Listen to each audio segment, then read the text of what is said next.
threatening to try and take an inhibitor. Yeah, and that's a really great point you raised, Skimmy, because some Barons are designed to end the game. However, if you have been down from, you know, the 15-minute mark, all this Baron is designed to do is get yourself back in it, get yourself that gold lead re-established. So you can see they take down 2 structured. I would love to see them recall someone, take them into the top lane and say, you know what, this is going to be a 5-structure Baron. We're going to look to take all of the remaining outer turrets as well, and we're just going to build this gold lead. Then we can fight for the next Dragon, next Baron. And scaling when you have yourself a crit AD carry can be on your side. And we've already seen that Praetor, you know, equal level with the solo laners in this game, is the big carry threat. So if he can continue to stay this full item ahead for Gunkrab, this is still very much a game that PGG now can win. Definitely gross how far ahead he is in that game. Just look at that one auto doing the amount of damage it does to the tower. 4-0, massive bounty in his head, 1k shutdown if they can find it. And they definitely do have the aggression, the lockdown, and the damage from Avant here to make his life a living hell. But Cleanse very nearly is up and available once again. And you can see with Flash, with Cleanse, how safe this guy is going to be. Looking to start the fight again. They are indeed. They're going to lay out a CC, starting off with the Swift, followed up there by the Varus ultimate. Sully jumps in, looking to try and lock people in place, but he's going to get shot down. Chaz denies his old friend, but Biopanther immediately takes out Gunkrab as the spin to win comes in online, but it's not going to be enough because Praetor burns the summoners. He flashes out, he finds the kill, but does get shot down by Draku, who this time is able to find some value with that Wukong pick. Despite all of this, the Baron buff will prevail and mid lane will fall. However, that is a massive 1,000 gold shutdown going over to Draku. He's now finished up his 3 core items. Should be able to go back, get towards even more. We take another look at this, and once again, I was going to be so critical of Avant because they've gone while one of their members is still in base. However, hook missed there from Rogue. Don't know why he was throwing it at the Elise. Gunkrab, he's already done his job. Burning an ultimate on him at this stage, I feel like, is a waste because it's not going to be there to peel this monkey. And you can just see Draku gets off double rotations of the ultimate, double rotations of the Q, and finally able to shut down the Misfortune. Really well played in that fight from Gunkrab. Sorry, from Draku. Now has himself an additional BF sword as well. Oh, he's a monster. He's got the luxury item and definitely going to be able to showcase what he can do with that one, as I'm sure now working towards that GA to make him literally a walking Titan. But this is the big talking point now. Drake spawns. Avant once again looking to try and contest for a Dragon Point, but no, they decide, look, you can have it. We are just going to keep shoving out mid. Yeah, they tried to go into Biopanther there, but Bio used the ultimate, was able to outplay. They're going to continue the commitment. They're going to find this one. Grit is not going to be enough right now. He's buying a lot of time because he is a very tanky member, but it's not going to be enough for Peninet to try and respond on this one. Or is it? As Praetor goes nearly for a 2-tap, the shield comes up. Happy. Oh.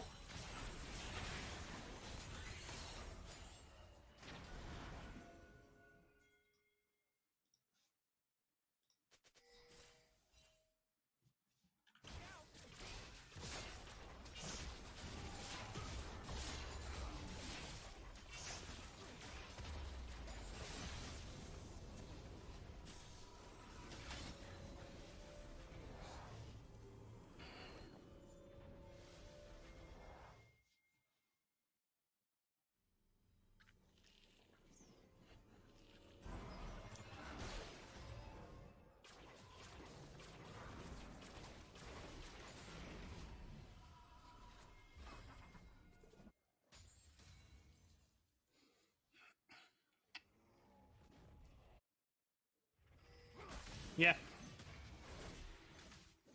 A 4k goal difference at this stage, it's massive. That's the narrative that we wanted. And it's interesting to me to see that, 35 minutes is where we're at in this game. And we were wondering from the very get-go, would this be a different style, a faster paced game from Pentanet, given what we've come to know out of them in recent times of past? But no, despite the draft, it is the same narrative. We've got a situation now where 3 Drakes are a piece. Baron spawning in 15 seconds, the constant pressure into these side lanes to always threaten the likes of an inhibitor.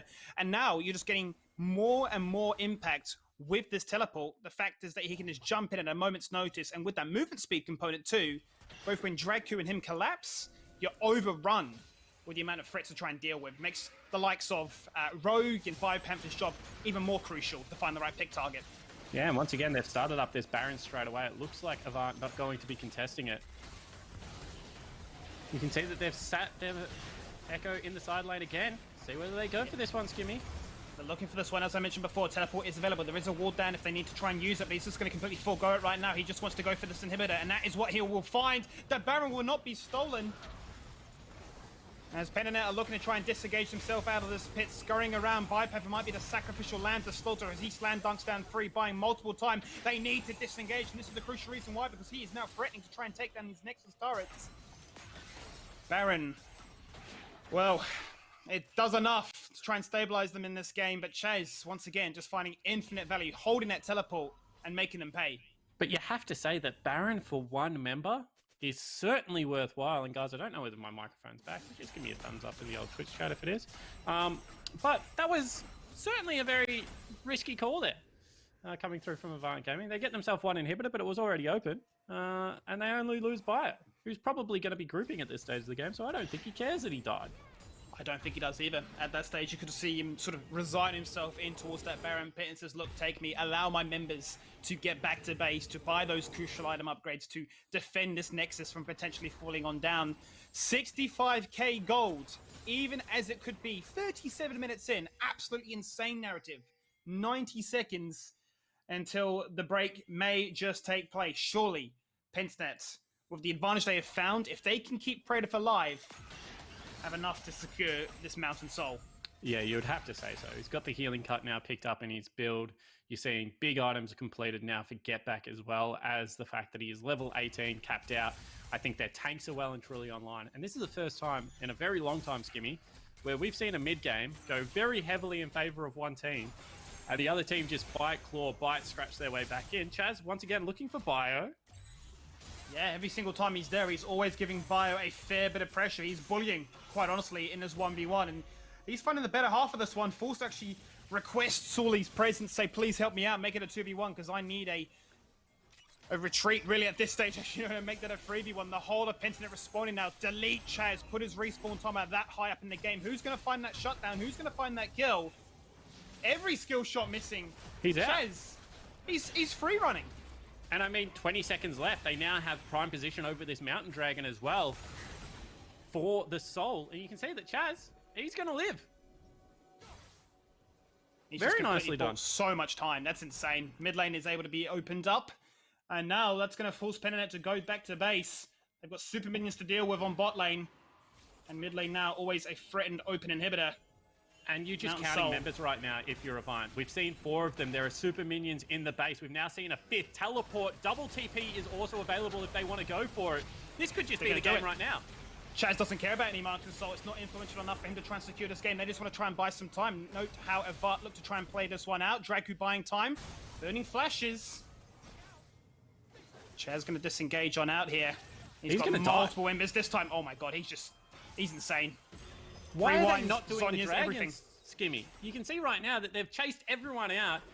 They've actually picked up Sully, so it's a 1-for-1 trade, but I feel like this dragon should have been done much sooner. Pretty risky play there for Avant, but in the end, they get themselves all the goodies on the way out. 1-for-1 trade. They now have themselves the Mountain Soul. Next dragon going to be that all-important Elder. And one Nexus turret also did fall down. Chaz was able to get that one before he died. PGG kind of napping there. Didn't do their due diligence on the creep waves before they went for that fight. And Biopanther with no teleport knew he couldn't be the one that stayed at home. So once again, advantage of Avant Gaming in this game. Insane, right? Because the fact is they have double Zhonyas, double GA, they have a lot of abilities to keep themselves, a lot of items, sorry, to keep themselves online throughout this pressure. But Chaz is doing such a great job to break the members of Pennet up. They realize, look, if we go toe-to-toe like we did before, yeah, Praetor will probably just run us down with the amount of damage he has. He's completed. He's full items. It's insane. So maybe small critique there, which is rightly justified to say that the Avant lineup should have definitely got that dragon earlier. The fact is they have it in their pockets now. 90 seconds on this Baron. The constant pressure to say, look, we have one teleport available here on the Wukong. We can always threaten to go for a backdoor. The Baron dance becomes that much more interesting. Yeah, I completely agree with you. And when you talk about Praetor's items, right, he is full damage build. When you look over to Guncrab, sure, it looks like he's getting towards full items, but he's gone double stopwatch. He has himself also a Wit's End, which is a defensive item. So he's paying a lot of money for defensive stats right now. Whereas Praetor has just got all out the highest damage items that you can build in the game of League of Legends. So he is getting much more bang for his buck in the offensive sense of the word. However, you do have to be very nervous about this build and bottom lane wave. You see they've already sent Bio back for it. They might actually send the 80 carry across to just push this one out even quicker, because they know that if they give Chaz one more creep wave into the base, he will end the game. Scary times right now, and I think it's been really the story here for GunCrab, as opposed to being the hard carry, the hard threat on this roster, just to utilize his abilities to be a utility damage dealer, if you will, right? With the arrows to cut healing, the ultimate to lock members in place, which they found great success with every time Chaz and Draco have jumped in. So the responsibility is live long enough to cycle through those cooldowns. And once again, we're just seeing Chaz keeping the members of Pentanet locked in place. However, not going to be able to survive this one for long enough, I don't think. He's going to force members once again down. It's going to be a four-man collapse. They are going to find another kill. It's that man again, Big Praetive, on the source sheet. But this is it, you know. Avant find pressure in the bot lane. They draw all the members down, and they repeat the exact same narrative in topside too. Yeah, but this one a little bit too early. Chaz now going to be dead for the Baron spawn.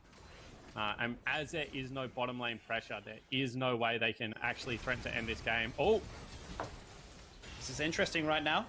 Is they're going to sort of look to try and collapse and make it a 4v4. If they find this, it's kind of interesting. It's kind of big, actually, to really nullify out those respawn timers that you were highlighting.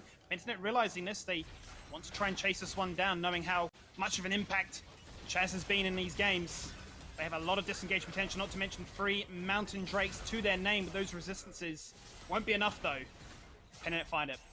Yeah, very interesting that despite the fact that they were able to pick up the top laner, there is no willingness to fight PGG right now. They must have called that the only way we win this game is through split push. This is the 3rd Baron going across. This is kind of crazy right now as the Baron gets started, but it gets disengaged straight away, and that's going to drop the aggro. Oh no, it's not, because Rogue is still getting battered on down. His resistance is shred, and GunCrab picks that one up for free. He goes golden with that stopwatch, but runs straight into a bullet time, which through members, but they've got those disables. They've got the GAs, Zonyas, and everything that can be thrown at it. It doesn't matter what he cycles through. They find these kills, and Dracu's chasing. What a turnaround, Spawn. What is this narrative at this stage? Yeah, I don't even know what's happening in this game. Panther once again has himself the teleport available. They're going to look for the fight one more time. Do Avant even know? He's got that speed online. Instantly slam dunks in 3 members towards that Baron pit. Get back across the wall. He finds the first shutdown. Dracu low and out of mana. Lisa incredibly low as well. No smite, no chance to contest. I don't even know anymore, Spawn. This game, as close as it is, nobody wants to end. We might be looking at a new record for the longest game in the split one. And this is getting a little bit silly because there is another teleport coming in, Skimmy, and they're on mission. They just don't want to end this game. He gets the full reset off, and he's trying to stop the back here from Get Back. He's going to find him, it looks to be. He's going to check these brush. Actually, no, he's just going to concede and pick up the minion wave and prep it. Okay, both teleports used on the 1-3-1 comp, so that's no longer going to be available. GA also burnt from both carries, so they should be sold if there's any additional money. Let's take a look at how this fight actually happened. So they're on the Baron. Looks like it's going to be a very difficult contest. However, that God Cocoon holds up Praetus. Praetus would have killed Lisa already. And you can see GunCrab getting out maximum damage on the back end of this fight. Able to use both stopwatches. Able to use that utility we spoke about. Can't even watch the end of the replay because they're already back on Baron. Note the bottom lane wave, but note also that Lisa is in base. They're going to have to fight 4v5. Let's see if Avant Gaming can do it. They're going to look to try and start this one off. As Pentanet are going to be ones to find that aggression, blowing a depth charge on towards Appy support for support. It's going to be aggression on the map right now, but he is just so damn tanky, but he will fall down eventually. And Praetor about a summoner will fall on down to the jungler. That's going to be a double kill now for Lisa, who's just going to find kill after kill. And Pentanet are forced to disengage. What is Wukong? They start the Baron, and they can't do it. They're just going to ignore the Baron and go straight down mid lane to end this game. What is Wukong as a champion right now? Gets the 4-person knock-up, stops the misfortune, assassinates her in the middle of her whole team, and it looks like Avant Gaming are actually going to win the game. I don't even know. They prepped it, but who honestly knew at this stage? The dance, the damage, the death-dealing members of the boys in blue. They come through, they pick up the ace, and now they're going to go for the Nexus. It's not going to be a game ender in terms of the longest, but it will be a 46-minute fiesta. And I just don't even know what was happening in that game, Skimmy, towards the end. You could see that they gave up on the 1-3-1. It looked like for the longest time, they were like, the only way we win this game is if we split them up on the map. And then they said, you know what? We can actually team fight again all of a sudden. Wukong gets maybe the ideal team fight for a Wukong in that last fight. And 1v4. Just took over the whole map.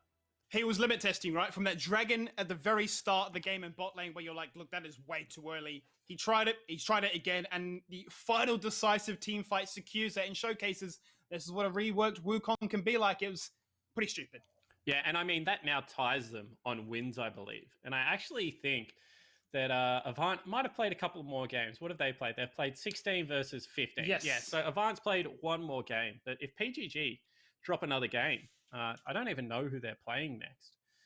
That is very significant as far as standings now go, Skimmy. That means that this PGG lineup, for the first time all split, really, is on the verge of missing playoffs. And, you know, Gravitas have made upgrades to their roster. We'll talk about that soon, I'm sure. But this now becomes a very hotly contested 5th place seed. And honestly, I want to check out Order's wins because maybe Order is also in a position where Avant Gaming can start pushing for their slot as well. Potentially, yeah. I mean, Avant are done for today. Pensnet have a second game today. They're going to be coming up 3rd tonight. So Avant get a break until tomorrow. And as you say, yeah, that race for 4th spot is getting closer by the minute. Order's only won 7 games, Skimmy. So they're only 1 game away from Avant Gaming as well. Now, Avant's played probably 2 or 3 additional games on top of Order because Order's only played 14. They've played bugger all so far in the OPL. But I think that top 4 is now wide open. I don't think anyone should feel safe in this playoff race. Well, that does it for game number 1. Let's take a break, relax, breathe, and re-energize. Game number 2 coming up after this.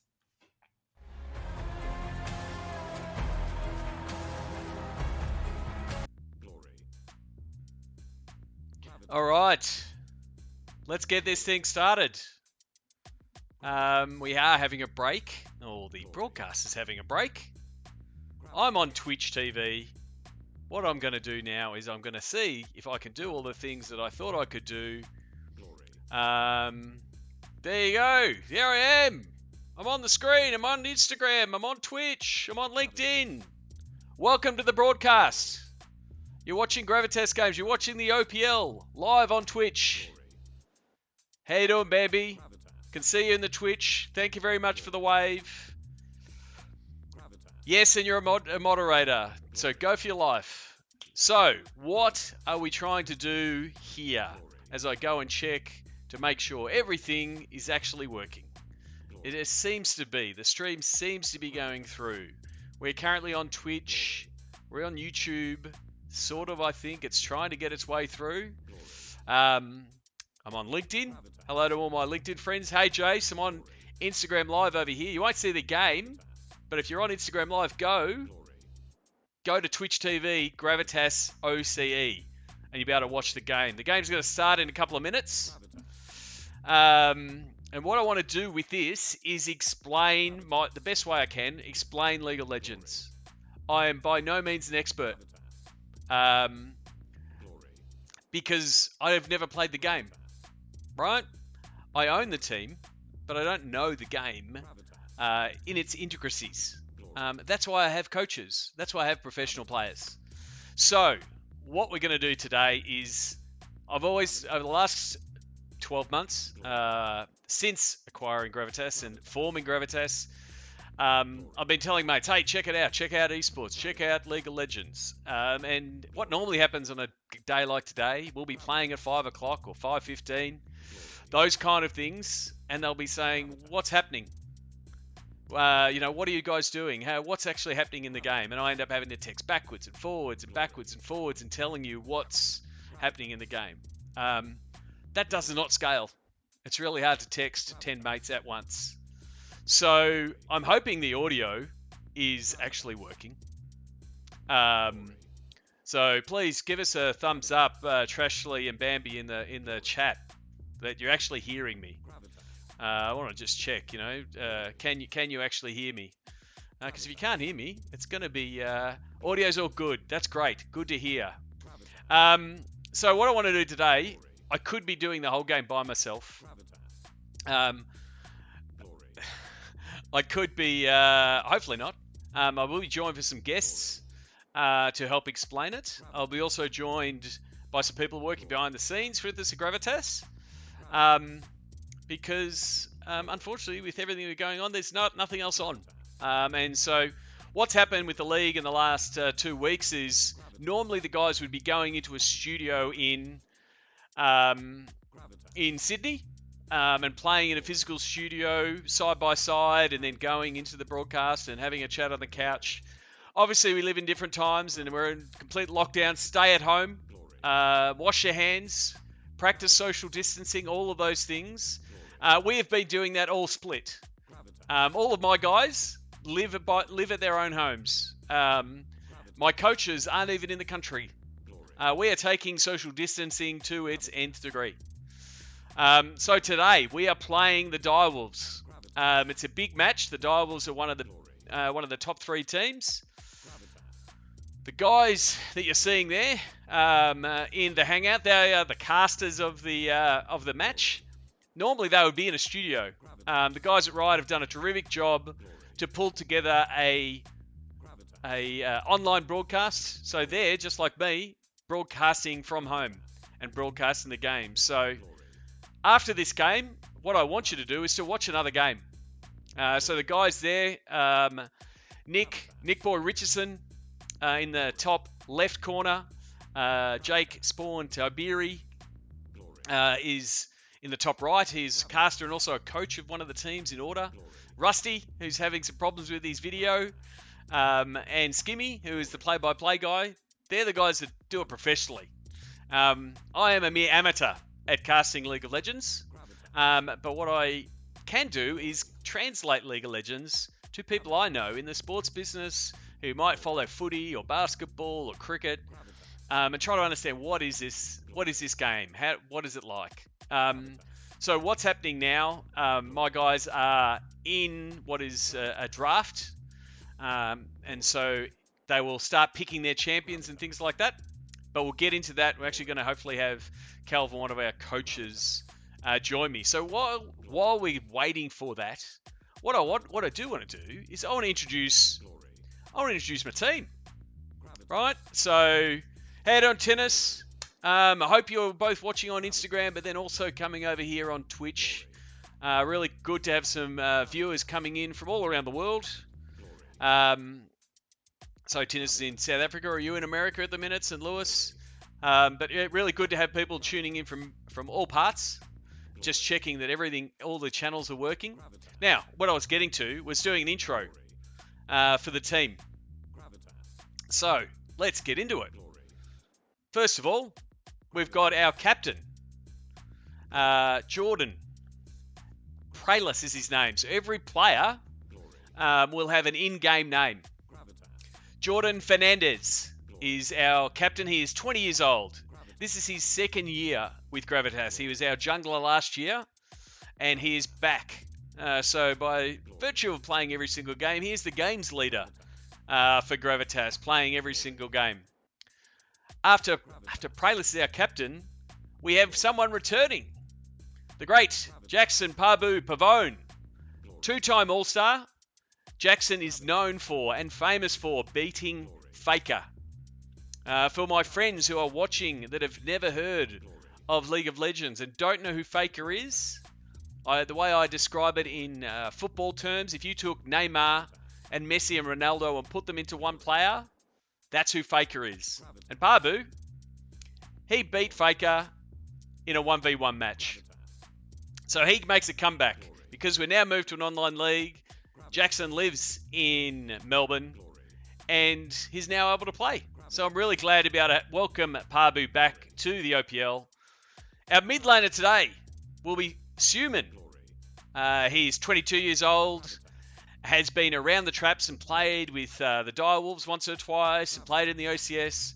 So it's really great to get him, to see him get his chance with us this year. He's performed really well. Started with us in week 3 and has done really well, both playing in mid and also playing in the top lane. Now, if you're listening and trying to go, what are all these positions? I'll do my best to explain them as we go along. Now, next position and next player up is, now I could say he's our rookie, but a lot of our players are our rookie, but he is our youngest rookie. Nathan Puma. his in-game name quite effectively is Puma. You can send him a tweet, Puma OCE. OCE stands for Oceania. So OCE, that's why a lot of my guys have OCE at the end of their Twitter handle. Puma turned 18 just a few weeks ago and is performing really well in the ADC, or what you might hear called in the cast the bottom lane. And we'll explain that when we see the map. He will be teaming up in the bottom lane with TRASHLEY.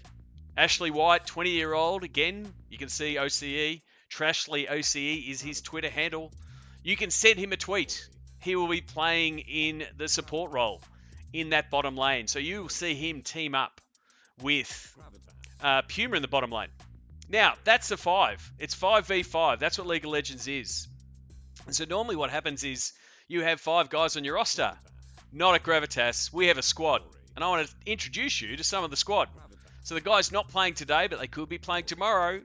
That's what I've got to keep everyone on their toes. Jason, the Twitch address, twitch.tv/Gravitas Gravitas OCE. Or Gravitas GG, gravitas.gg/watch. This is how you also find it. Now I want to get into the subs.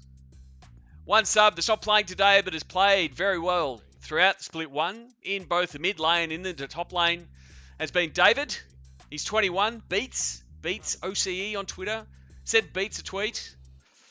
He's played a couple of different roles so far. A fellow support that's been playing well in this season so far has been K-pop League. He's 24 years old. He's been around the esports scene and played a little bit, both in the OCS at different teams. So the OCS is the league below the OPL. Just need to check. Yep, just checking that the broadcast hasn't gone anywhere, but they're still chatting away, so that's good. So that's K-pop. You can send him a tweet, K-pop League. Who we got next? Now, this is one that's caused casters a lot of trouble. Lachlan, who decided on his in-game name as Nobody. Now, you can imagine the trouble it causes when nobody dies, nobody gets the kill, nobody takes the tower. It has caused a lot of problems, but God bless him, it's been a good and a fun ride with Nobody. He started for our team at top. I'm going to get our coach to join us very shortly, but I'm going to finish introducing everybody. I'm just going to reply to Calvin in Discord. I'm going to reply in Discord and say hello. Right, who I was up to? Nobody. I've done Nobody. Another ADC. Liam, 25. BAMBI on Ice OCE is his Twitter handle. You will see him moderating the chat. If anyone does anything stupid in the Twitch chat, BAMBI is there to smack you down. Right? So just behave. So BAMBI hopefully will be potentially joining us for the streams over the weekend. He's one of our most consistent streamers on the squad. And check him out. And BAMBI on Ice OS is also his Twitch handle. And our last roster member, because we have 10 in a Gravitas squad, is Jimmy Woo, otherwise known as Belong 1. He is also an ADC, and he has been subbing in and out with Puma to give us a few different options in the bottom lane. Right, so when you have 10 guys, it takes a little bit of wrangling. And so to have 10 guys, we've got to have 2 coaches. So the first one is Calvin. Calvin was our Split 2 coach last year. He still is our coach. You can send him a tweet. He's no longer Vicarious. He is now Calvin Lee Ose. You can send him a tweet. We're going to have Calvin join us and explain what's happened in the draft and everything very shortly. But he doesn't do it alone. Calvin is doing all this from Hong Kong. And then we've got Omo, who has been based in Sydney. Because normally when we have a studio game, we will have a coach in the studio helping with the draft, which we're going to go see very shortly. Omo's been fulfilling that role quite well. Been studying in Sydney. And unfortunately, he's decided to go home in the current environment, which is completely understandable. So he is going to continue coaching from Singapore. That's how good we are at social distancing at Gravitas. We have a coach in our coaches in different parts of the world and our teams in different parts of the world. That's how good we are. So that's it. For those of you who don't know me, this is me. You really think I was going to put my age on the screen? I'm not. Right? My name is Sean Callanan. If you've come to here via my LinkedIn or via my podcast, thank you very much. I really do appreciate the support. Sports Geek is my business. The world of sport is hurting right now, but I do know that we'll come back. Send me a tweet at Sean Callanan. We will get stuck into it. I see the guys are still chatting away about all things. And what I want to do is go to here. I'm going to swap to this screen. I'm back talking to you. We're not listening to them just yet. What I might do is see if I can get Calvin. Have a bit of a chat. Don't know how long the game is away. Working as best we can. I'm going to turn off the Gravitas music for now. There we go. I'm going to turn the Gravitas music off for now, and we're going to see how things go. Jump in, Calvin. Do the old @ and I will jump over to, so here's just to give you a bit of behind the scenes. I'm jumping into a Discord channel, and hopefully my coach will be joining me very shortly, and we'll see if it works. Are you there, Calvin? Hello, Sean. How you doing? Well, here we are. I think, and again, I think everything is right. We're currently watching the stream. I think people can hear you. I've just done an intro and pumped up everyone on the squad's tires. I'm going to get a thumbs up again from BAMBI because he's moderating our Twitch chat to see if you can hear. You just came out of the draft, didn't you? No, actually, we haven't started drafts yet. Okay. So it's starting in like 2-3 minutes. Okay. So yeah. We will come back to you after the draft, because the last thing I want to do is have you in the draft, talking to me when you should be in the draft. So No worries. Then. What we'll do, I'll be back. We will come back to you later, and that's fine. Oh, hang on, don't delete the chat. Keep going. That's just me. Don't worry. I nearly deleted the channel. Thank you very much, Calvin. So so we're going to go back to me. Let's just go back to me. Go and order some McDonald's. Go get some McDonald's. Uber Eats. Support OPL sponsors. So what's going to happen next is the two teams are going to go into a draft lobby. And hang on, you want to see my, don't want that. You want to see my, no, get rid of Calvin. That's the one we want. And I'm back. How you doing, Brian? David on Instagram. Come over to Twitch. Say hello. Twitch.tv/GravitasOCE. I am broadcasting Gravitas games right here. The guys are getting into the draft. So this is the draft happening now. So what I'll do is after this happens, I'll get Calvin to discuss it. But the game itself has... I'm going to get so many things wrong so people can correct me. I want to say 140-something champions. And you get to pick which champions. At the moment, they are banning the champions. So they go, I don't want Dire Wolves to use this champion. And I don't want Gravitas to use this champion. Right? And so I could just see there that the Dire Wolves have banned Yumi, the little cat one there in the bottom corner. So, and then we get to have first pick, then they have 2 picks, then we have a pick. And so it's all about countering those picks. And what it makes for is a different game every single time, because the players have different skills to play different champions. So in this case, we've selected Misfortune with our first pick, and they've countered with other champions that they think is going to play well against that, trying to figure out where we might play Misfortune, right? So if I take a sports analogy, it's like a schoolyard pick'em, right? You have the best footballers, the best basketballers, the best AFL footballers all lined up in a row, and you're saying, oh, I want to pick that player. I want to have Michael Jordan. I want to have Magic Johnson. I want to have Nathan Buckley. I want to have Jonah Lomu, right? So it doesn't matter who, and then you get to play that composition. And so different champions have different skills, have different abilities as part of the game, those kind of things. And so it makes for a different match every time. So the first round is of the picks. So there's a first round of bans, then there's a first round of picks, which is going through now. And then there'll be another 2 bans, which is happening now, and then the last 2 picks. And so there is strategy in whether you start red side or blue side, which side you start on. So we're really going to the game will get started. Once they're out of the draft, I'll have a chat to Calvin. He can explain some of the champions that were selected, some of their abilities, what they are, and what they can do. And yeah, it's going to be, and then the game will start 4 or 5 minutes after this, because what they're going to do is being an online game, they're going to delay it a little bit, so the players can't go and look at the stream to find out what's happening in the game.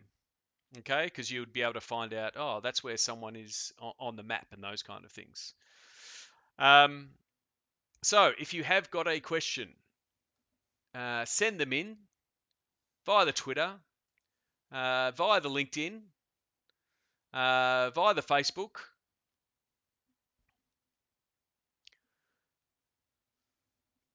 I just read Tinnis's reply on Facebook. You're my Facebook friend, Tinnis. You know what age I am. I'm just much younger on the internet. All right. We're not far away from this draft part of proceedings to go. What I'm going to do, let's tune in and listen to what Spawn and Skimmy think. That gives them a lot of power to be able to do so. Obviously, Chippy pulls rank here and says, I'm going to get the final counter pick, and it's going to be shocking instead of locking in an assassin. And we saw Skimmin do this when he first joined the lineup, Skimmin. He said, okay, I'm willing to play the anti-carries into the carries. And they had no success with it. And then he started playing carries into the carries, and they beat Legacy. And now, again, we see him fall back to anti-carry into carry. And I just am very interested as to why Gravitas go that direction. Yeah, whether there's an evolution within the ranks of, look, I feel more comfortable in these champions now. I've sort of improved my capabilities as a player. I'm no longer sort of like that quote-unquote assassin one trick. Going to be interesting to see, really, sort of the performance as you highlight, if that is going to be much more strong than it was in the past. I mean, going to be a real skill check against the likes of a Shock LeBlanc. And now all of a sudden it makes a lot more sense, right? Because they need some more engagement, they need some more team fighting, because they're running a double AD carry setup. So Pabu going towards Lucian. I think it's one of the first Lucian. Ooh, let's get out of that one. Every time I ult you, you're going to die. And I think that this is a very, very spicy draft. I expect action from nearly level 2 in all 3 lanes. Looks like we're going to get the double teleports coming out again from the mid lane, so whether or not that's going to have a significant appearance as we saw Chaz on Avant last game, but fact is, yeah, it's going to be Shock on LeBlanc. We're going to have a very strong lane across the board, quite honestly, and I feel like Dire Wolves, with their skills, their mechanics, and maybe just their overall strength, should have freedom on the map here. Yeah, absolutely. And I just want to touch on Pabu for 1 second before we get into this game, Skimmy. During the off-season, was playing a lot of jungle. I can see that there are some questions being raised in the chat. So he was queuing primarily as jungle, actually had a separate account that he got all the way up into Challenger, playing only jungle. Since the season has started, however, and he's gone back to being a little bit more of a streamer, top lane has been his primary role. So I'd say since the OPL started, you know, we've gone 8 weeks into the OPL, so 2 full months. He has been playing primarily top lane. He does play primarily carry tops again. So things like Lucian, certainly in his wheelhouse. And I expect him to play a very aggressive style because that's what he's been playing in solo queue. And let's be realistic, they've only been able to scrim with him for 1 week. And in that 1 week, you should not try and change a player's habits. They should be playing around him. He's already got good synergy with Prayless from last year. So I expect this to be a heavy camp top style and allow Pabu to try and take over the top lane. Yeah, All right. There you hear it. That was a little bit of a review of what Spawn thinks. Pabu coming back, as I said, this week. He played with us last year. Checking Checking now. Hang on, and Oh, hang on. Let's go back to this one, and hang on, hang on. Are you there, boys? Hey, Sean.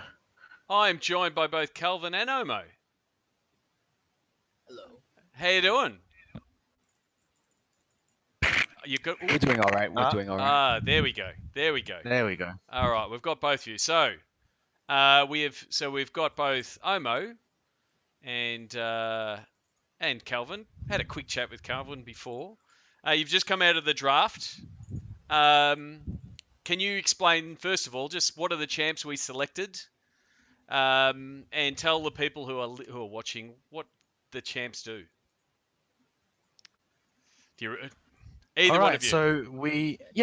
So we picked from top to bot. So we picked Lucian top lane. We picked Jarvan jungle. So slow down.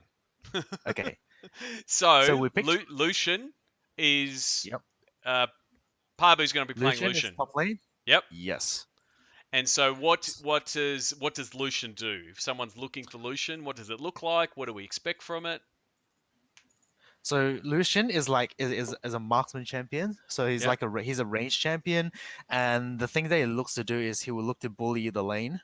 Yep. So like he will try to push his opponent out of the lane, Okay. and he will look to get advantage through that, and then later on he becomes a primary or secondary damage dealer in the team.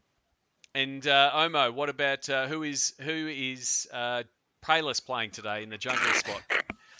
Prayless is playing Jarvan, so it's a champion that has a lot of gank potential early on. Yeah. He has a lot of interesting pathings he could take, so we have to see how he plays out his early game. So I'm and going to stop you every time you say words that people who don't watch games, Okay, right? explain The way he gank. walks around So the what's map. what's gank? So that's when the jungler, who is not playing in the lane, Yeah. goes to a lane to kind of interfere and try to kill someone. Okay. Ambush, right? Ambush, basically. Yeah. Cool. And so so the jungle position is very unique because it just moves all around the map, and has a lot of freedom. And then what about Suman in the mid lane? What is he playing? He is playing Lissandra. Yes. What's the laugh for? It's not an assassin like people might expect from Suman. It's a champion that has a lot of control. Yep. And he is looking to counter the assassin pick coming in from Shock. Okay. Yep. So Lissandra is like a champion that's traditionally picked against assassin because her kit revolves a lot around on disabling the enemy. Okay. So that was like the reason behind the pick, but like I think Suman like did a little like a different choice this game in terms of like his rune. Rune is like a setup in the game where it changes the champion's power a little bit, and he opted for a little more aggressive rune combinations. So what that means is there will probably be more actions in the mid lane than usual this game. Okay. And what about our bot lane? So I did the intro before, intro Puma and TRASHLEY. Explain to people what exactly the bottom lane is meant to do and how and why do they team up?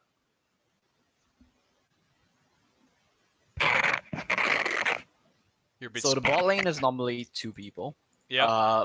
There's a support whose goal is mainly to protect the marksman, which is Puma. Yep. So the reason that two people in the bot lane is because the marksman is normally a little bit weaker early on, so he needs someone to kind of protect him. And also, two people in the bot lane allows them better access to the dragon, which is an important objective that teams fight for. Yep, and that's at the bottom of the map. We'll see that.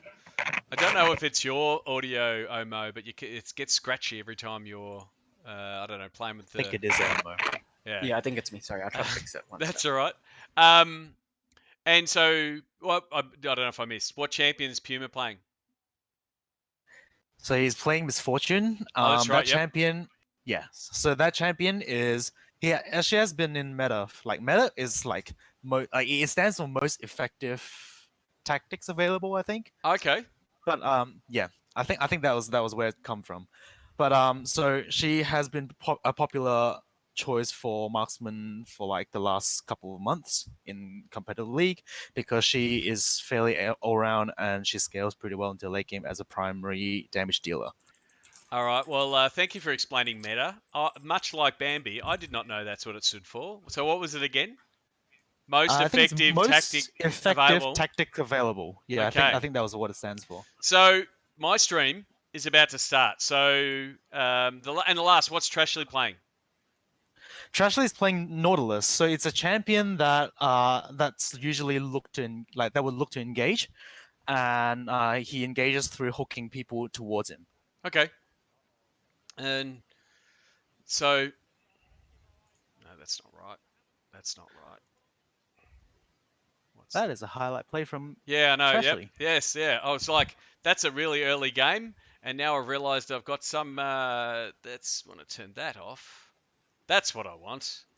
And now we're looking at the right screen. That would have been really crazy start if we'd got a. It was 14-4, Insane 30 hook from seconds in. TRASHLEY. Yeah. Yeah. So now we're up and going. We can see the map. So in the bottom right corner is the map. And so that's where we've got the bottom lane. We've got the mid lane here with Suman. And there's also a little bit of waiting in the early game, isn't there? Well, it depends on the games. Certain games where teams have a strong level 1 composition, they'll look for fights at level 1, try to disrupt the opponent junglers, the way he clears through his jungle, like which camps he can farm, etc. Yep. But this game, it looks to just be a slow start, yes. Okay. Well, what I'm going to do is hopefully, while this game is going and while we're trying to figure out what exactly is happening. So we've got the bot lane now at the minute. The guys are just starting to getting the game started. Explain to people what the little guys are. The minions. Like I know that I know the terms, but they're like, what are these little guys, right? Yeah, so they are like soldiers that fight for the champions, but at the same time they're also resources because by killing them you get experience and gold. Yeah, and so the gold counters at the very top allow you to then go and buy more things and up level and level up on your champion. Yeah. Yes, so it improves your you can buy items in the shop, which is in the base. Yep. Like it's in the either bottom left of the corner or the top right on the minimap. Yep. And yeah, so whenever the champion goes home, for example, like basically goes home, then they can use the gold to buy equipments that can improve the champion's ability to fight. Okay, well, I'm going to let you guys actually watch the match because we've got 3 matches this weekend. Leave it with me. I'm going to try to get Daniel on the call, and he is on the call, so you guys can jump out, and I think Daniel can just start talking, and this might actually work. Daniel, are you there? Hello, Sean. How you going? Oh, look at that. That was such a smooth transition. Oh, I'm here, yes. So, Daniel, I'm going to try to talk about the game while it's happening, but I want to introduce Daniel Bonner from Flinders University. You've been conducting the sleep intervention study with the guys this split. I want to talk a little bit about the sleep study and what we've done and why is it important for esports athletes to get good sleep? Yeah, so I mean, to give you a bit of background, I think most people are kind of aware that esports is a very kind of, I suppose, mental ability based type of sport. If you look at sort of traditional sports, often it's a bit of a combination between physical and mental abilities. But in esports, I mean, it's primarily mental abilities. And what we know is that sleep is incredibly important for supporting, I suppose, optimal mental performance. Yep. And so the study that we did with the guys, early on, we did a survey. We wore a special band to sort of track what our sleep was doing. I'm just trying to keep an eye on what's happening here with Pabu, trying to defend the tower and take out the minions. And they're sort of trying to gang up on him, but he is fighting back. So it was all about really just educating the guys on what good sleep is. And tell us also who are the other teams that were part of it, including Gravitas? Yeah, so we had a couple of Australian teams. We had a South Korean team and we had a US team. So in Australia, we had obviously Gravitas, and then we had Ground Zero, the Perth team, Yep. and we also had Kanga Esports as well. And then in Korea, we were lucky enough to work with Gen G. So obviously, one of the biggest esports orgs in the world. Yeah, definitely. So Gen G are a big team out of Korea, and it at least made our guys very competitive. They became competitive sleepers for a little while there to try to be better than the Gen G guys. So yeah. And in terms of the study, I suppose we try to do two different things. In the first half of the study, as you were kind of saying, we were trying to kind of, I suppose, evaluate how people were sleeping, just get a bit of an idea about how they were sleeping, because this has never been done before. And then in the second half of the study, trying to actually help people improve their sleep, and doing that in a couple of different ways. Like you said, education, motivation, of course, as well, and just trying to give the guys, I suppose, some tips about how they can actually sleep more effectively. Terrific. I nearly lost some sleep there with the guys in the bot lane battling along. They're both at half health, and we're still trying to figure out who's going to get first blood here. Oh, hang on. No. TRASHLEY's doing his best to get away, and he got away. So he's going to go back to base and get some more health. And so, what are some of the key tips? I mean, I was lucky enough to also do the study. I'd say there's a few people, even just around Australia, losing some sleep just with the current stress around COVID-19. Is there any ways or any advice you'd have for trying to get a better night's sleep? Oh, it looks like they could be in trouble here at the top. We might have to go to a replay. That does not look good. I'm going to just go to a replay, and we'll see what if they say anything here. Sorry, because they've just burnt everything to get chippies off their turret. They're going to give him another turret plate, and they're actually sticking around for a redive. And the boys have got the first kill there, Daniel. First blood. So that's it was a 3v1, was it, Sean? It was. I'm watching it on a tiny screen because I'm watching it in OBS, so it's really hard to figure out what's going on. So another fight here. Yep. Yeah, we are exactly the wrong guys. So pretty much, we're the blue, and they're the red, and we're ahead in gold, and currently we sort of burnt everything to give chippies a big old whack. So, and as Suman and as Omo and Calvin said earlier, down there that red dragon, you go and take out those dragons, and they give you more power. Are you starting to understand the game? You've been watching our games all year, Daniel. What's been the most confusing thing for you? Oh, yeah. Well, I mean, to begin with, everything was confusing, Sean. So, yep. So this is, I suppose, I've started to watch Gen G and Gravitas, obviously working with the guys, and so I've been watching more and more and more. But yeah, to begin with, it was very confusing. But I suppose the bit that still confuses me the most, which is very helpful because you and Omar and Kevin were talking about it, and that was the composition and the picking of the characters. That was the bit that really still confuses me quite a bit, I think. So it does take a bit of time to understand the different champions, but you can start seeing that the mini map, which is in the bottom right there, is sort of showing where the camera is, and then the commentators are effectively saying, "Oh, the dragon's up," and the dire wolves are trying to get the dragon, and you can see there Praelis is sort of sneaking around, going, "Well, if you're going to go for the dragon, I'm going to get you when you go for the dragon." So we've got a bit of 2 or 3 guys. It becomes a who's got the most men. So Praelis is here. He's going to go and get in, have a crack. We got to get another kill. Schumann is gone and taken out Decoy. Decoy is a former Gravitas boy, and look at that. The Gravitas boys are going to take out a dragon. That's what we want to like. Now I'm getting pumped. We might even go to, I want to see a replay and have people, and we've taken down the dragon. So the dragons give you different abilities.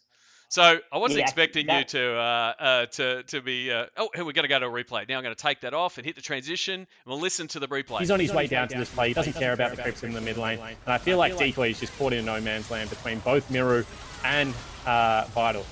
No hesitation there from Praelis. Knows he has the damage with the red buff and the Cataclysm to be able to pick up another kill, and they're so far accelerated right now of where you would expect their composition to be. They are a skirmish heavy, for comp, and yet they're ahead. And we're back. I think I'm switching and doing it correctly. So thank you, Daniel. Like I said, don't expect you to be commentating, but really appreciate the work you did with the sleep study. I know I'm sleeping a little bit better. And I think the guys, learn a lot around sleep hygiene, going to sleep at the right times, all of those kind of things.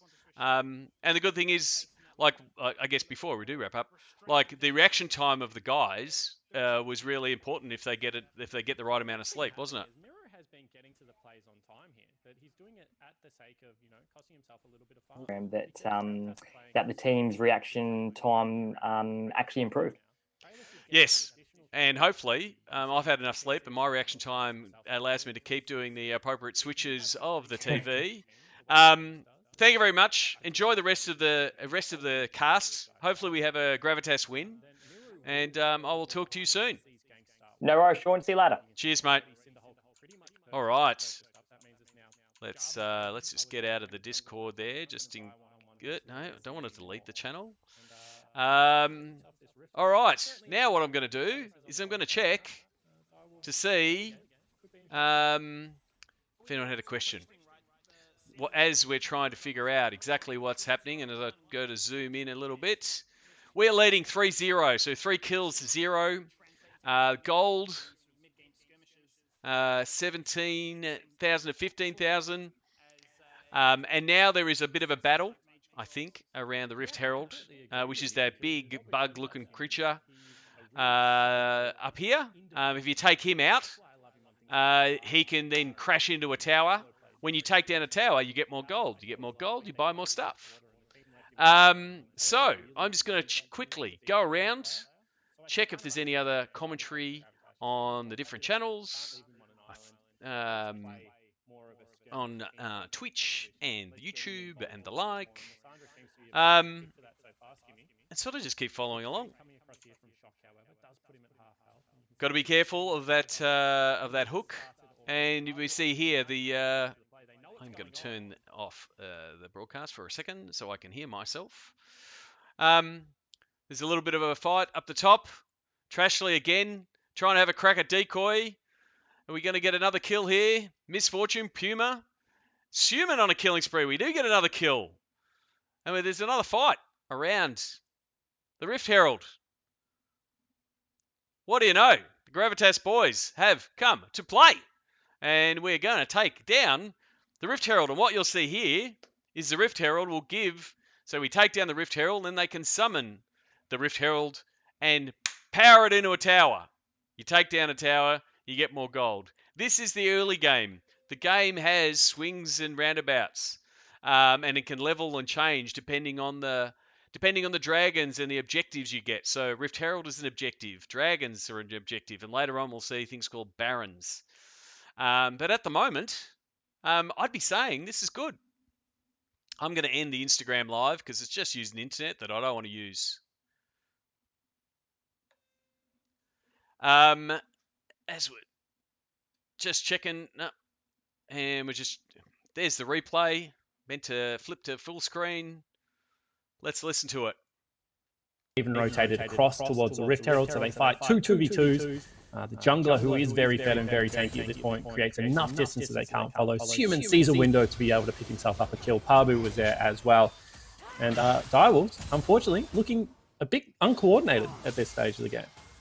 Yep, they'll be looking to try and stabilize things. Right now, Vital is the one that is still finding himself a lead in that CS department, but keep your eyes, once again, firmly fixated on this Lissandra. The amount of pressure, the amount of items now as an advantage over Shock's LeBlanc, if that could translate into anything meaningful. Top lane is where the action is right now, as the duo take down some turret plates to get themselves back into the mix of things, work towards further items.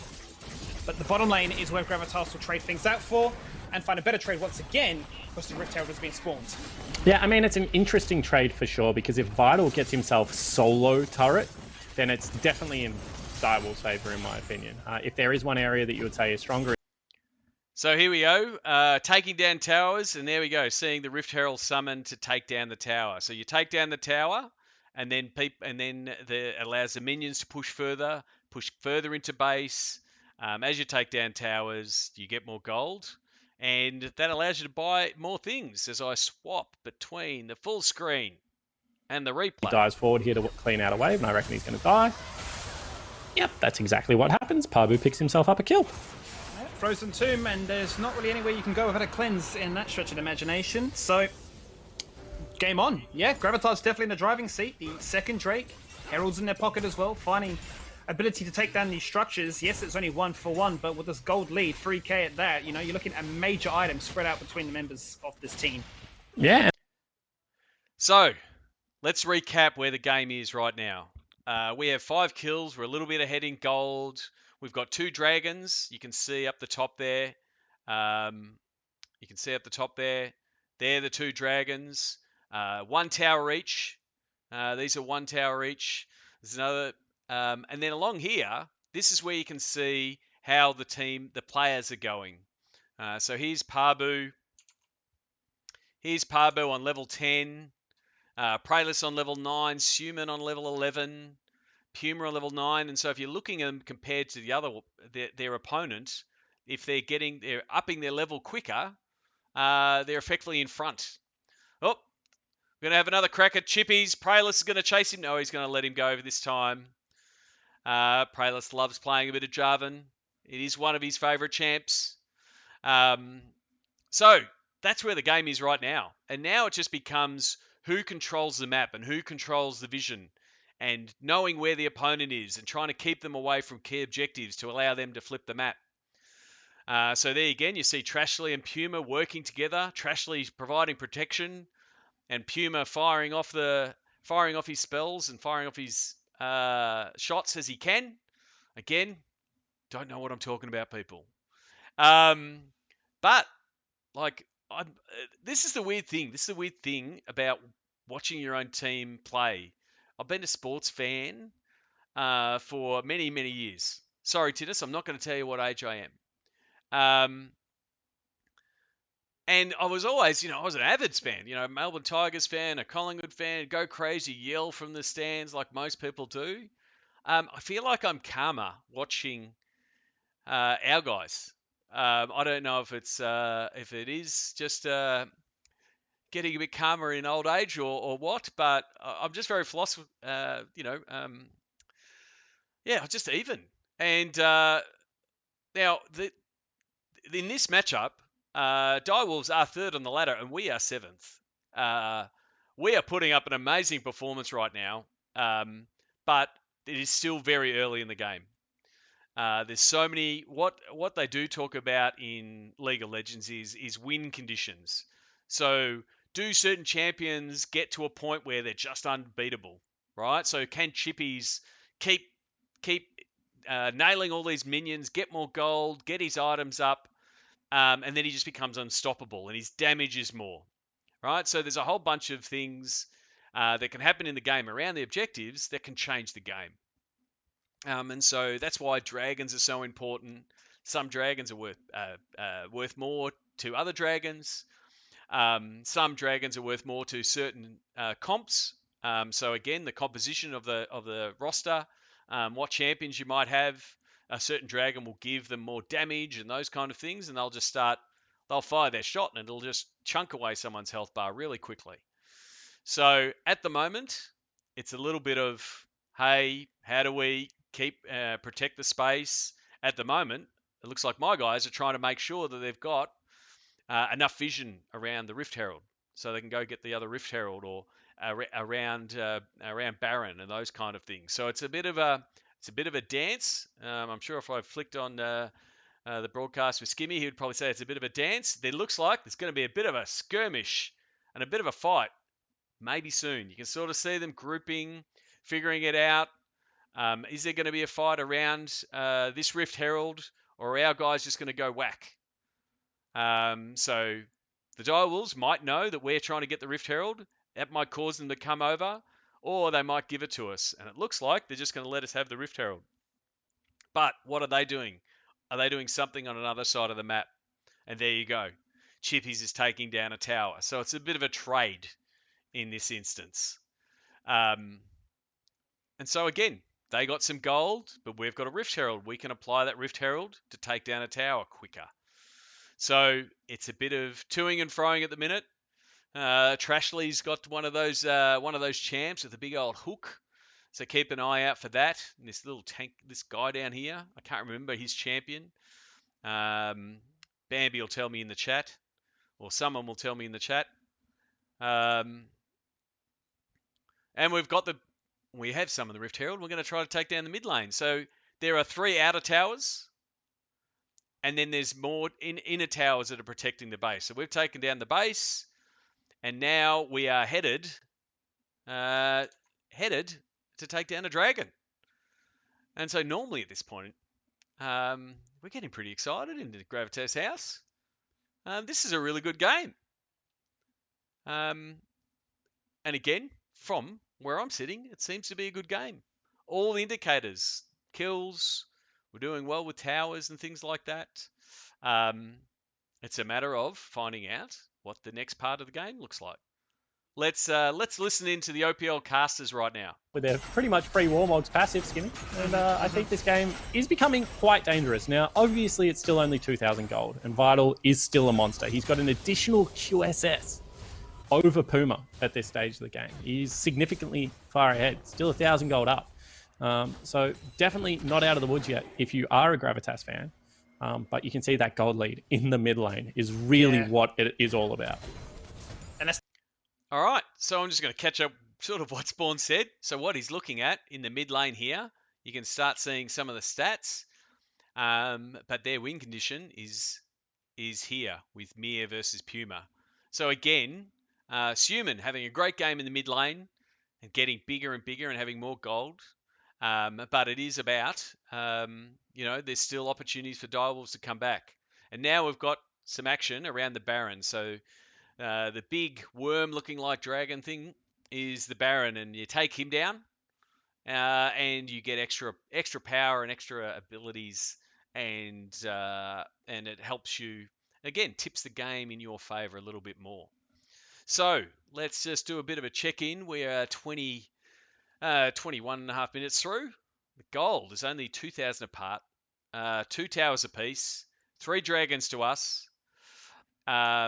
So it is still relatively even. Now we've got to be careful here. There's a little bit of action.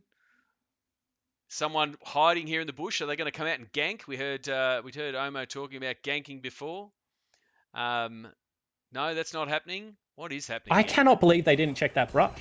You think about this for a second. Why would Miru be down there if Chippies isn't there? You need to check the brushes if you are the Gravitas lineup, because every single team knows that Dire Wolves does this, that they hover hard around their top laner. So as soon as you see Miru, and Miru once again has to burn the flash to get away from the Cataclysm, your spider sense should be saying, hey, the Camille is somewhere in the vicinity. But that's definitely not what happened. So that was good, though. Lucky time to chip in there. But yeah, I think Spawn was saying the exact same thing. Should have been checking someone hiding in the brush, hiding in the bushes there, because there could have been someone coming out and a big gank. But it looks like our boys are moving top and maybe going to put on something. So let's listen into the OPL casters. protect. But Chippies will just be able to restabilize his pressure in the bot lane again. Yeah, and I think this is a really nice move from Gravitas. If you ever want to contest Baron, it's really important that mid and top tier 1 are down. You need those creep waves to give you very good vision over the 2 areas. And putting Human into Chippies is probably a good call at this stage. I think Chippies is starting to build kill threat onto the Lucian, especially with the ultimate available, especially with flash back up. So instead, puts Human into him. You know Human is so accelerated. He's got those 3 kills, as well as equal farm as the Camille right now. Same level. So I think this is much better lane assignments. I wouldn't be surprised to see, maybe Dire Wolves try and swap this back up, but then you have a teleport away from the Baron, which might be the next big objective. With Dragon back up, can you navigate it somehow? Maybe. But Gravitas, until they lose a fight, should be considered definite favourites to win this game now. I'm still very worried. All right. Now, is that, hopefully it's not a jinx, but you got to take it what it is. Jake's an expert. Spawn's an expert. I'm not an expert at the moment. Pretty happy with the way things are going. And kudos to my coaches, Omo and Calvin. Done a remarkable job. So what we've got now is, again, 2,500 gold lead. And we're getting, probably going to get another fight coming up soon. As you can see up here, the next dragon is up in 35 seconds or so. So the game keeps producing new objectives to keep the game progressing. You can't just play really, really, really, really slow and just wait.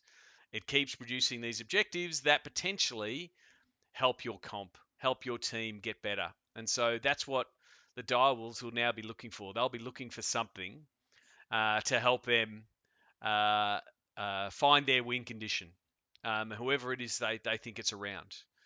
So they're sort of positioning themselves around this Baron. Let's listen to this chat. Let's this fight. Turrets. Yeah. And that's Trailus gonna pull the trigger here. He is indeed. He's going to flag and drag over to start things off with. Instantly, Camille locking the lock members in place, forced to flash away. Bullet time used very early on as the members of Dire will scatter. Now they look to re-engage, dragging down to half, looking to try and collapse, looking to get a kill, and they find out Praelis instantly. No smite, no chance to try and turn this one around. That's going to be the turnaround. Look at Vital. Value, but the dragon gets picked up, and Vital on the backline is able to pump out damage, falls for his efforts, but he picks up a triple kill. That's for sure. It's going to be 2 for 4, and a dragon. Dire Wolves explode back into this game. That is such a clutch team fight from Vital. Flashes forward with the barrier available, with those lifesteal daggers, as we mentioned. Gets himself the dragon, but more importantly, gets his team the triple kill. Have another look at this. It's going to be a clever flank coming across from Praelis, and I've never seen this interaction before. So he's going to ult the Braum, but because the Praelis is inside the Hextech ultimatum and the Braum leaves, the Braum just kind of ignores the ultimate, doesn't pull him back into place. And here is the all crucial moment. Hits the ultimate, is going to be flashing forward in just one moment with all of his scythes available and just mows through the entire lineup.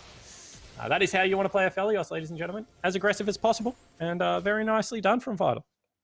It's almost as if it played out as we... Ouch. Ouch. Well, like I said, the game can turn really quickly.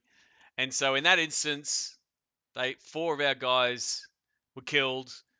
What happens then is then they go back to base. The more times you die, the longer it takes for you to respawn and come back. So they are now back on the Rift, on Summoner's Rift. Took a bit of a beating, but we will see. Can we fight back? It's all going to come down to this Baron, and let's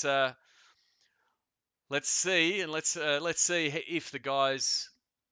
No, it's starting and not starting and starting and not starting. So it all flips between Dragon and Baron and Dragon and Baron, and again how the players are playing.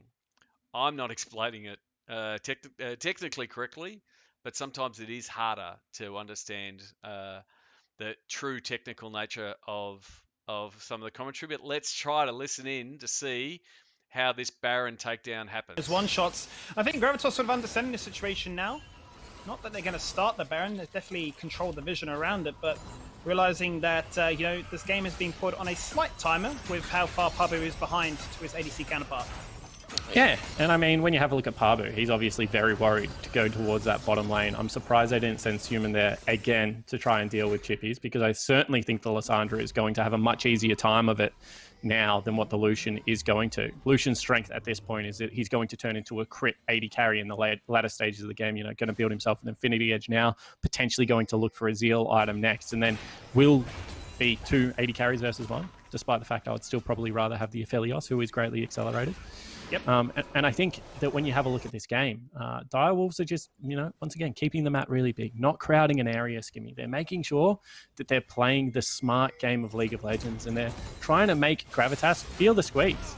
However, now Ultimate they're comes going to across. find Vital now. This is big, actually. Bullet time finds a lot of value, dropping him down to a third of his health. And that's a shutdown onto Puma, the one you want to get back into this game.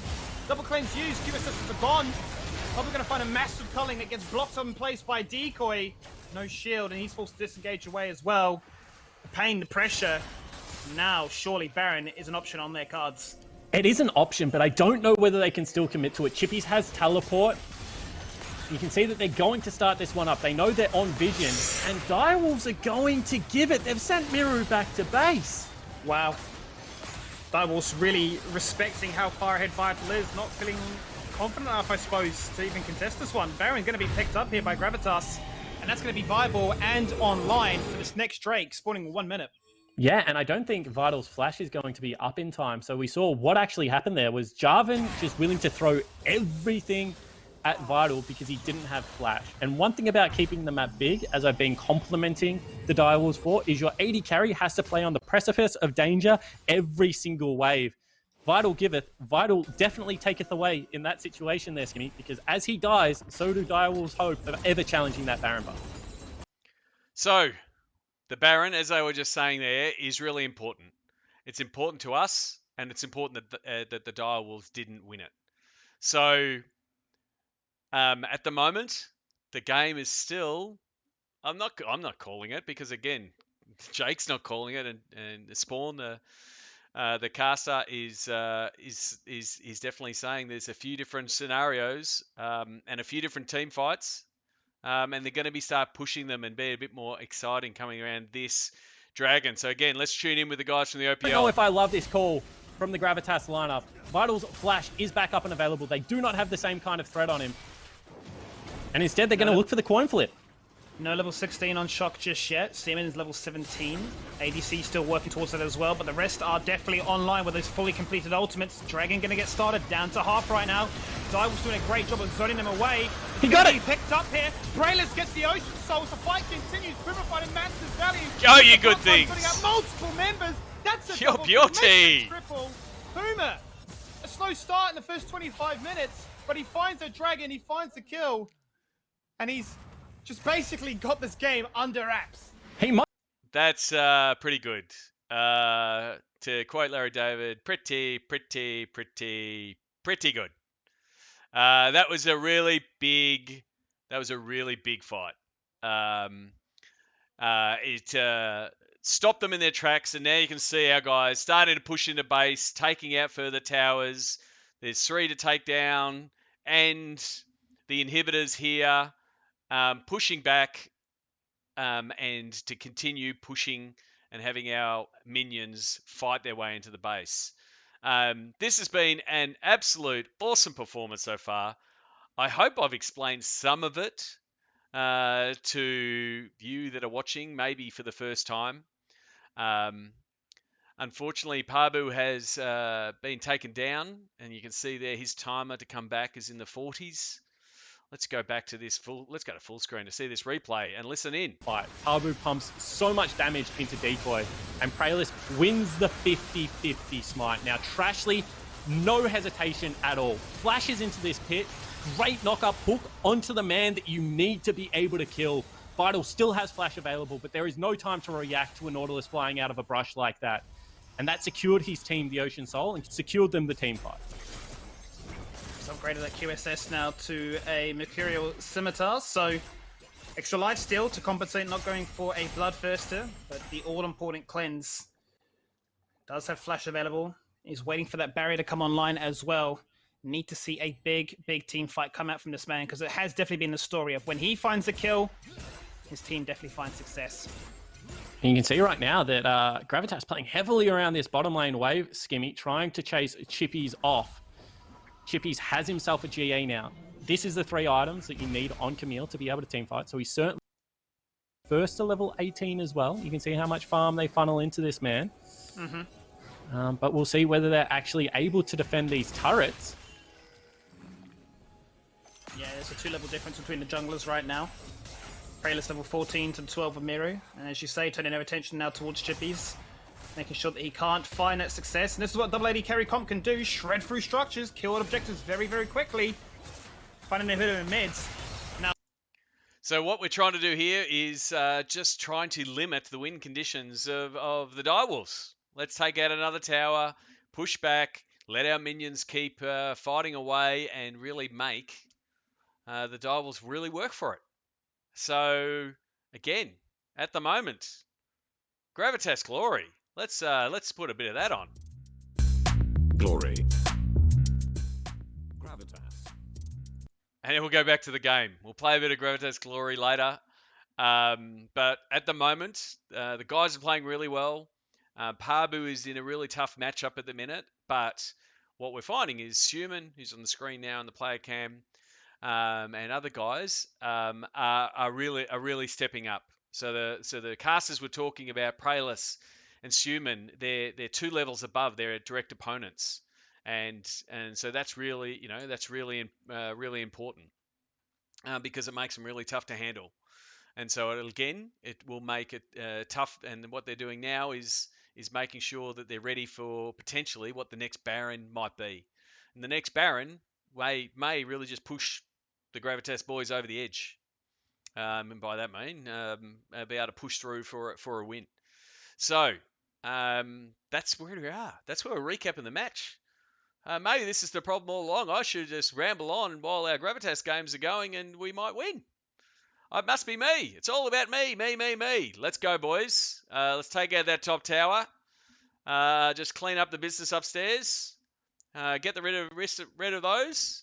Push them back into their camp. And so at the moment, the Dire Wolves being very defensive. They're trying to protect their last tower.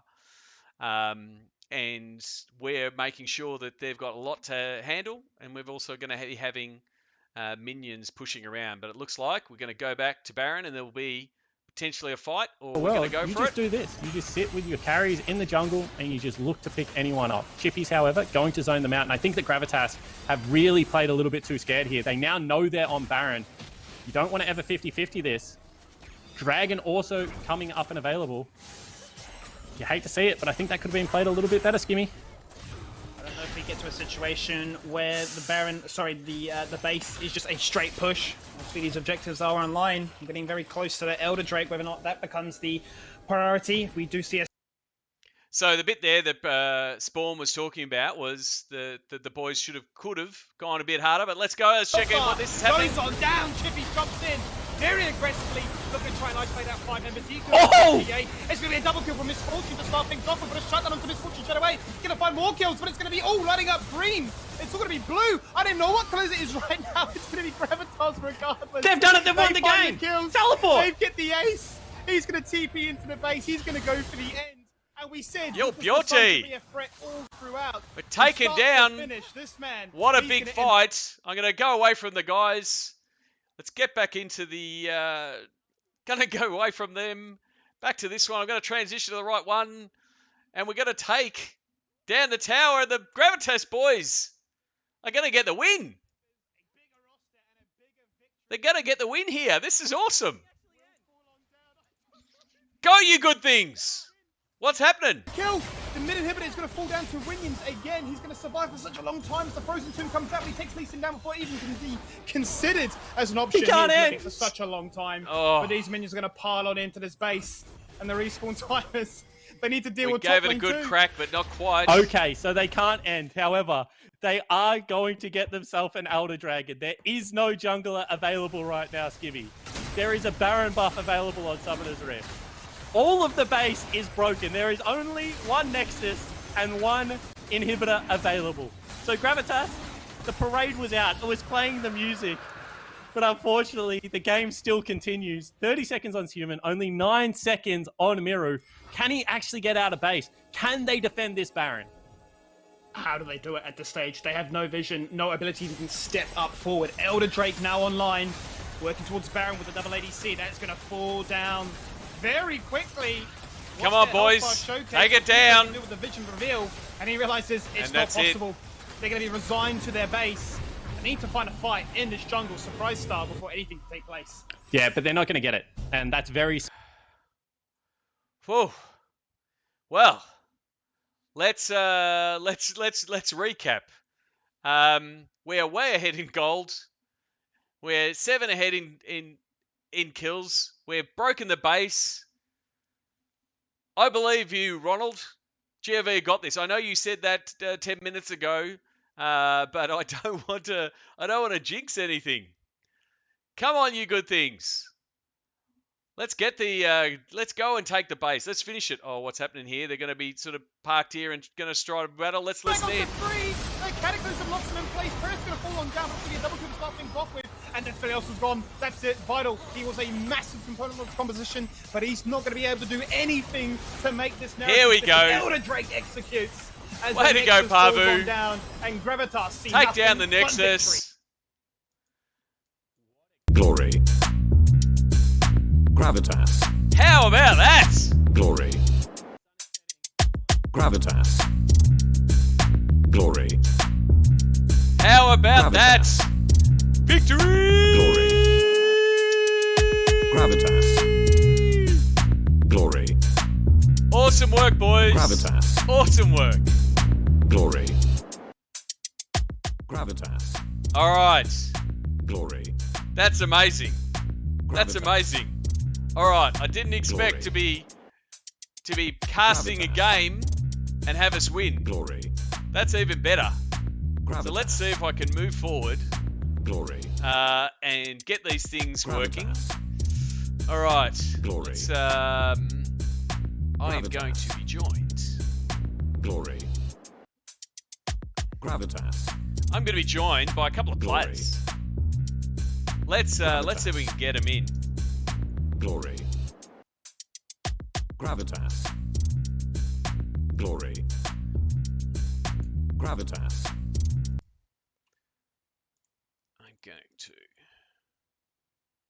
I'm going to jump in the Discord.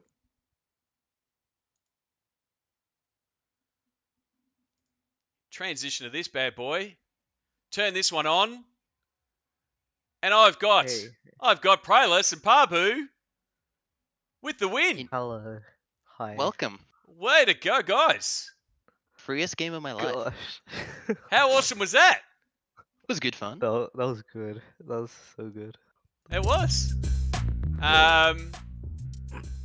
Talk us through it. Glory. From the start, from wherever. Like, I was Honestly, trying to for me- explain the game. I really don't know what was happening, and I was tuning in every now and again. Where do you guys think the game was won? I'm gonna start there. Like for sure, I knew we won after we got Soul, the Elder Soul. Yep. But like I guess going into these hard games, you kind of have your goal is always just to play as well as you can, and Yep. then somewhere throughout the game that stops and goes to like we can actually win this game, Yep. like Yeah. very easily. And So, then so we've got people watching that have never watched League of Legends. Mhm. What the Soul one? What one was that one? What dragon was that? It was our fourth dragon. It was Fourth Ocean one. Soul. Yeah, And yeah, so what the Ocean Soul does when you get it, it like every time you take damage, you just start healing like a lot. And so it makes fights really hard for the enemy team to win because they have to do a lot more damage than they'd otherwise need to. Yep. So it's just it's almost impossible for them to kill us. And like if the fight is longer, that like if they don't instantly kill us, we just heal so much that it's really hard for them to ever win. And Pabu, welcome back to the OPL, man.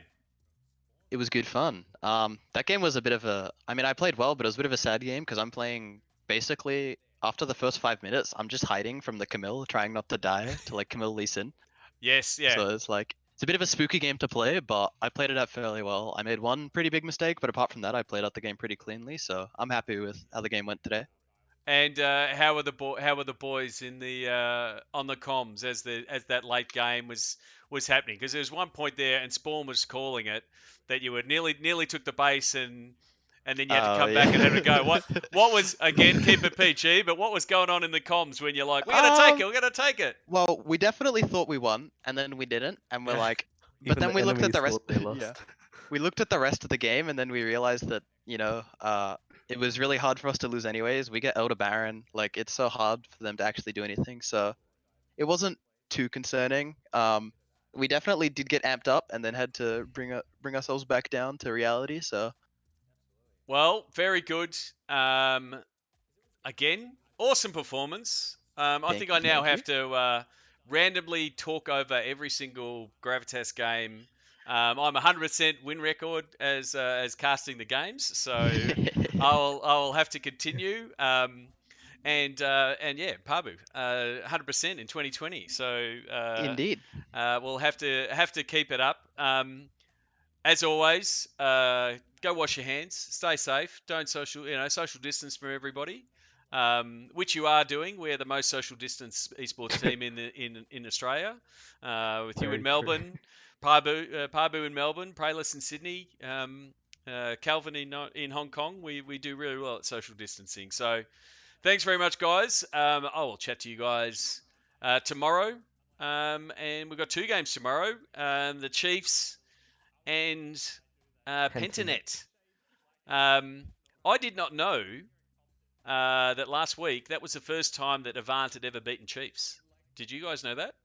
Yeah, when we were on AV, it was always a big thing. Like we did every time we're playing against the Chiefs, it always like an hour before, like the swiper tweet pops up and it's Yep. like, Chiefs have never lost AV, and we're just like, oh man. Yeah. So for a little bit of behind the scenes, and it was one of my goals last year that I put to the boys to say, hey, I want to beat every team, and so we got Pentanet earlier this year. We count them. So Chiefs are the only one on our list. So hopefully it doesn't take us. What was it? 16 games. Did we ever get Bombers? What's that? Did we ever get Bombers? No, we're counting Pentanet as Bombers. Okay. We didn't get them. As a Collingwood man, I really wanted to get the Bombers, but we're saying we effectively got the Bombers slot by getting Penta. So so the Chiefs are the only one left. So let's see if we can cause an upset tomorrow. That would be terrific. But I'll leave you guys go, rest up, and we'll see you on the cast tomorrow. And really appreciate you jumping on the cast. Thanks, Sean. No worries. Thank you. All right. Well, that is it from me. What I'm going to do is try to find this Gravitas. bit of Gravitas glory to finish. Glory. I'm going to throw back to Gravitas. the... Glory. That's not the one I wanted. I'm going to Gravitas. throw back to the Glory. OPL. Turn that one off. I'm going to throw back to the Glory. OPL.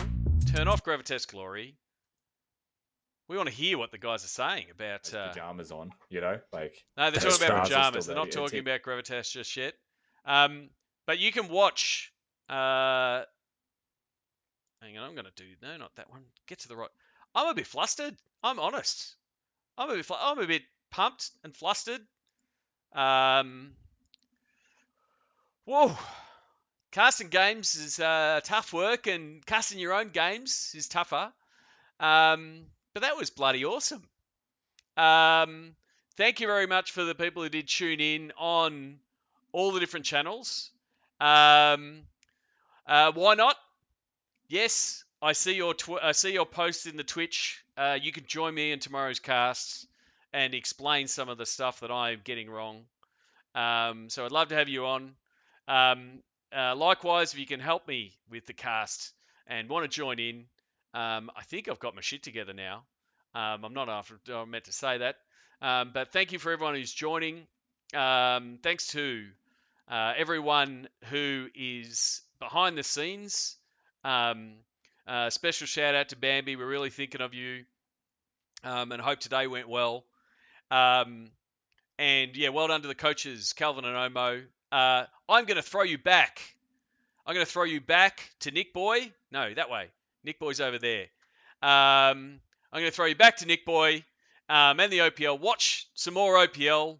There's another four games of good League of Legends today, and then there's 6 games tomorrow. 6 games tomorrow. We're at 5. The games start at 4. Watch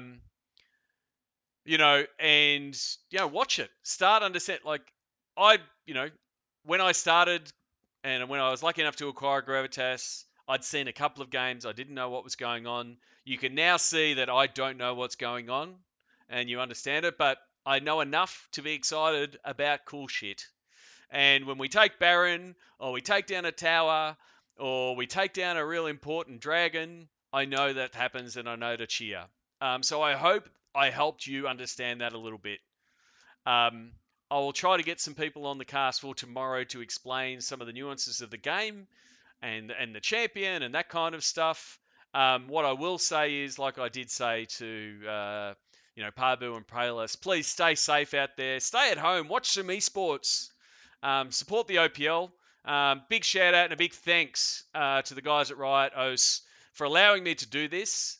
I really do appreciate it. Chris and the team have done a great job setting up this broadcast that you're watching to get all these casters doing it remotely. It's a great job.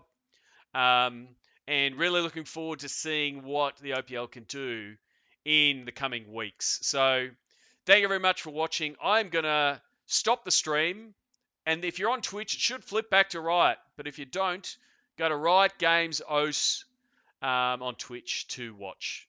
Cheers, and I'll see you tomorrow at 5 o'clock.